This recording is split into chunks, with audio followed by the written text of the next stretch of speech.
Hi friends, welcome to my channel health recipe and beauty. ఈరోజు అయితే చేదు లేకుండా అసలు బెల్లం అనేది యూజ్ చేయకుండా కాకరకాయ కర్రీని ఏ విధంగా ప్రిపేర్ చేయాలో మీకు చూపిస్తున్నానండి. చాలా సింపుల్ వేలో ఎవరైనా చేయొచ్చు, ఎవరు ఉన్నా చేదు ఉండదండి. ఇలాగ 1/2 కిలో కాకరకాయలను తీసుకుని ఇలాగ రౌండ్గా కట్ చేసుకుని దానికి పసుపు అలాగే సాల్ట్ వేసి ముక్కలన్నిటికి కలిపేసి పట్టే విధంగా కలిపేసి ఒక 1/2 అవర్ అయితే పక్కన మూత పెట్టి పక్కన పెట్టేసేయాలి. అలా 1/2 అవర్ తర్వాత తీసి చూస్తే వాటర్ అవే ఊరిపోయి ఆ వాటర్ అవి పక్కకు వచ్చేసి ఉంటాయండి. అప్పుడు మనం పిండగలనంత గట్టిగా ఈ ముక్కలను అయితే ఈ విధంగా పిండేసుకోవాలి. పిండేసుకున్న తర్వాత వీటిని సపరేట్ బౌల్లోకి ట్రాన్స్ఫర్ చేసుకుని మళ్ళీ వాటర్తో ఒకసారి అయితే కడిగి పక్కన పెట్టేసుకోవాలి.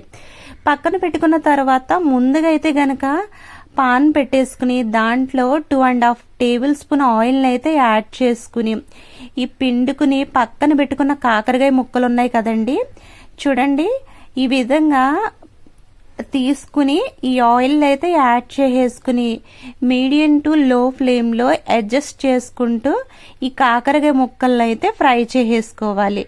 అలా ఎలా అంటే కొంచెం మెత్తగా క్రంచీగా ఉండేలాగా అయితే కనుక వీటిని ఫ్రై చేసుకోవాలి. కలర్ అంతా చేంజ్ అయిపోతుంది. ఈ విధంగా ఫ్రై చేసుకుని ఒక సపరేట్ బౌల్లోకి అయితే ట్రాన్స్ఫర్ చేసేసుకోవాలి.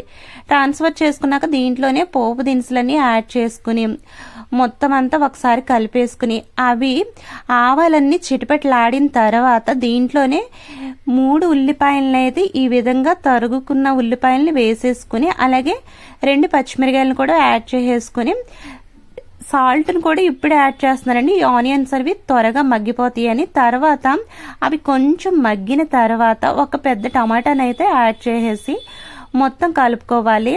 అలాగే దీంట్లో ఒక కరివేపాకు రెమ్మలు 2ని యాడ్ చేసుకుని 1 టేబుల్ స్పూన్ అల్లం వెల్లుల్లి పేస్ట్ని యాడ్ చేసుకుని మొత్తం అంతా కలిపేసుకుని మూత పెట్టి ఒక 5 మినిట్స్ కుక్ చేసిన తర్వాత మనం ముందుగా ఫ్రై చేసి పక్కన పెట్టుకున్న కాకరకాయ ముక్కలను కూడా దీంట్లో యాడ్ చేసుకుని దీంట్లో కారం పసుపు సాల్ట్ కూడా చెక్ చేసుకుని కొంచెం యాడ్ చేసుకుని మొత్తం అంతా ఇవన్నీ కలిపేసి మూత పెట్టి అలా పక్కన పెట్టేయాలి. ఈ కారం ఇవి కలిపే గ్యాప్లో అయితే కనుక చింతపండు 1/2 అవర్ ముందు నానబెట్టుకుని చిన్న నిమ్మకాయ అంత చింతపండు అయితే తీసుకుని ఈ విధంగా రసం తీసుకుని దీంట్లో యాడ్ చేసుకుని మొత్తం అంతా కలిపేసుకుని ఒక 15 మినిట్స్ కుక్ చేసుకున్నట్లయితే ఎంతో టేస్టీ అయినటువంటి చేతిలేని కాకరకాయ కూర అయితే రెడీ అయిపోయిందండి. మీరు కూడా ట్రై చేయండి. మీకు ఏ విధంగా వచ్చిందో నాకు కామెంట్ చేయండి. ఈ కంటెంట్ కనుక మీకు నచ్చినట్లయితే దయచేసి లైక్ చేయండి, షేర్ చేయండి, సబ్స్క్రైబ్ చేయండి. Thank you.